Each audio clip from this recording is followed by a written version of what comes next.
produk-produk surga sangat dibutuhkan oleh banyak. Nah, malam ini mamanya akan diwawancara. Karena anak yang begitu suka ini orang tua harus tahu.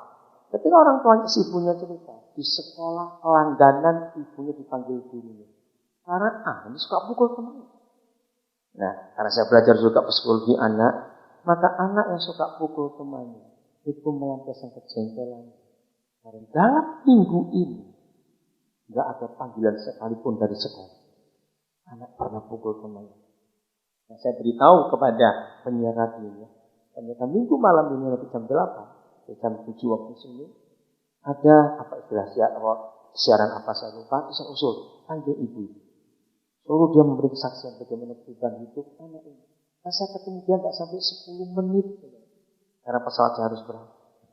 Gereja lagi selalu ingat, Yesus bukan cuma kita butuh dia, tapi dia juga butuh kita untuk menyatakan kasihnya kepada dunia. Allah berapa yang dia mau kita lakukan. Kali Tuhan. Lanjut ke Yohanes 4 tadi. Ayat 16. Nah, jadi sudah minta air bukan? Kalau gitu Tuhan beri aku air itu. Supaya aku nggak repot-repot bolak-balik ke sini tiap siang. Ayat 16. Kata Yesus kepadanya, pergilah, panggillah suamimu, dan datang berdua ke sini. Itu maksud. Saudara, inilah cara papa kita berdiskusi dengan kita. Kalau saudara buka Yohanes pasal 3 nanti di rumah. Ya, ini cara kita belajar.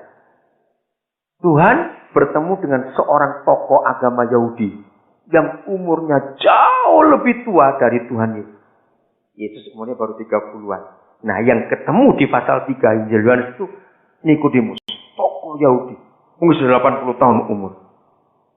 Dia tanya, bagaimana caranya supaya bisa masuk surga? Tokoh agama kok nggak yakin masuk surga? Aneh sekali. Jawaban Tuhan Yesus nyimpang jauh. Kamu perlu lahir kembali. Dia bingung. Ibu kau sudah mati. Masa aku harus masuk ke rahimnya lagi? Itu jawaban Nikodemus. Ternyata di Yohanes 4 ketemu masalah yang sama. Coba renungkan. Apa hubungannya air dengan suami? Nyambung? Enggak. Dengar anak-anak Tuhan. Kalau kita bersekutu dengan dia, kalau kita bergaul dengan dia, dengar. Apa yang kita tanyakan? 100% jawabannya enggak pernah masuk akal kita. Apa saja yang kita rindukan, kita tanyakan. Maka jawabannya selalu yang kita tidak pernah ngerti. Bukan masalahnya. Maaf. Bahwa kita bodoh. Tidak. Masalahnya kita ini di dunia yang berbeda dengan Tuhan. Betul enggak? Cara berpikir kita dengan cara berpikir dia itu jelas beda. Kita masih suka jengkol. Ngerti istilah ini? Jadi, apa saja yang kita harapkan dari Papa kita yang baik itu, siap-siap kita. Seringkali nggak cocok dengan logika kita. Maka itu jangan suka cepat-cepat memutuskan apa-apa. Kalau kita minta sesuatu jawaban yang berbeda aja, tunggu. Kita akan dibuat mengerti bahwa dia nggak pernah salah dalam menjawabnya. Dia selalu tahu yang terbaik buat. Tidak ada urusannya antara air dengan suami. Ayat 17. Kata perempuan itu. Saya bayangkan. Pasti sambil ngomong tersipu-sipu.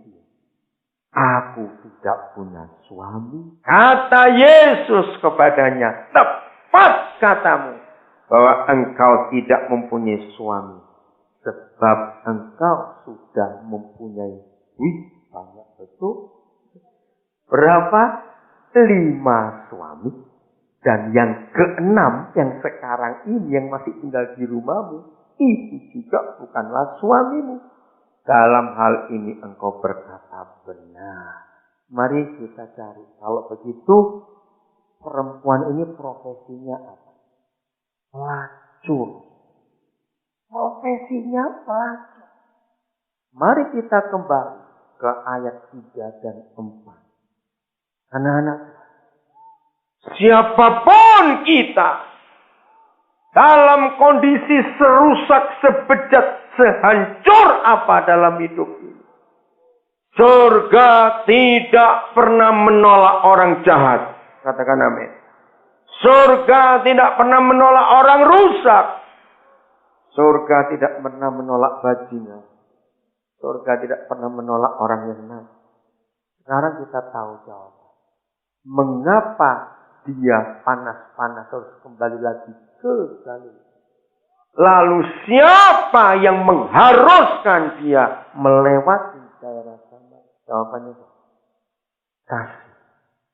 Ini adalah Papa. Kasih itu berbalik lagi dan harus lewat daerah sana. Ada orang yang butuh aku siang hari, yang tidak ada orang sendiri dia mengambil air karena dia tahu diri. Kalau dia jalan rame-rame dengan perempuan baik-baik yang lain, pasti dia menjadi bahan omongan. Karena itu dia sendiri. Dalam kesendiriannya, kasih itu memperhatikan dan menyuruh anak. Saudara perhatikan ini baik. Siapkan diri, saudara dan saya, mewakili Yesus. Karena mewakili Yesus. Siapkan. Kalau setiap hari kita bisa taat seperti ini, maka setiap hari akan ada orang sumpah Yesus. Setiap hari akan ada orang sumpah. Asal kita mau dibuat belok dan ini. Saya pernah memberi kesaksian ini di sini, tapi saya ingin beri kesaksian.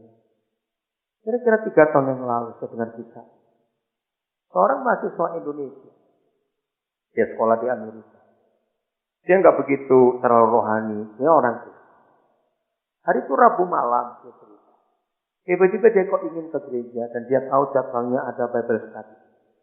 Pas hari itu dia hadir, pelajaran Alkitab itu pernah mendengar suara Tuhan. Tapi dia sini. Dalam hati dia berkata, mendengar suara Tuhan apaan?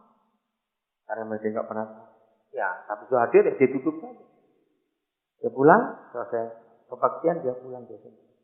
Dari jauh waktu dia setir mobil, dia lihat toko yang buka malam. Tiba-tiba hatinya bersuara. Beli susu 2.000. Terus anak ini bantah. Aku nggak minum susu. Memang dia nggak suka susu. Lewat terus. Toko yang berikut dia lihat lagi. 7-Eleven lagi. Kembali suara itu muncul. Nah ketika suara itu muncul beli susu. Tiba-tiba Roh Kudus menyadarkan. Dia pikir, mungkin ini yang disebut suara. Akhirnya dia berhenti. Mobilnya dia parkir. Dia beli 2 liter. Dalam kotak. Waktu dia sudah beli 2 liter. Dia bawa ke mobil. Ambil kasir kiri. Maka dia taruh di sebelah kanan. Dia ngomong, susu temani aku pulang. Lalu dia pasang seat belt-nya. Jadi, aku nggak tahu kamu untuk siapa. Kalau nggak ada yang butuh kamu malam ini, aku simpan kamu. Besok mungkin ada yang butuh. Tiba-tiba dia dapat ide. Mungkin aku ketemu tunawisma istilahnya, homeless, orang yang telanjangan itu. Jadi dia agak pelankan mobilnya melihat kiri kanan.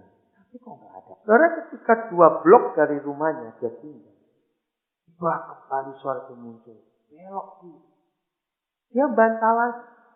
Maka itu saudara dengan Papa di surga. Kalau saudara nggak cocok, katakan jujur. Dia senang ketulusan kita. Jangan sampai kita pura-pura. Dia berkata gini, itu daerah perkantoran, nggak ada orang. Tapi suara itu kuat. Akhirnya dia mesti belok. Nah, karena dia hafal daerah itu, dia berkata, aku akan lihat kiri kanan, mungkin ada orang yang masih tertinggal di kantor itu. Mungkin lembur, dia pikir gitu. Atau ada orang tinggal, dia berkata. Lihat. Ternyata dia rasa sesuatu. Oh, rumah yang di ujung situ. Seperti ada kehidupan. Lalu dia menuju ke sana. Ketika dia menuju ke sana, pikirannya muncul lagi. Kalau aku pencet belnya, lalu orang itu tanya cari siapa? Aku bingung cari siapa.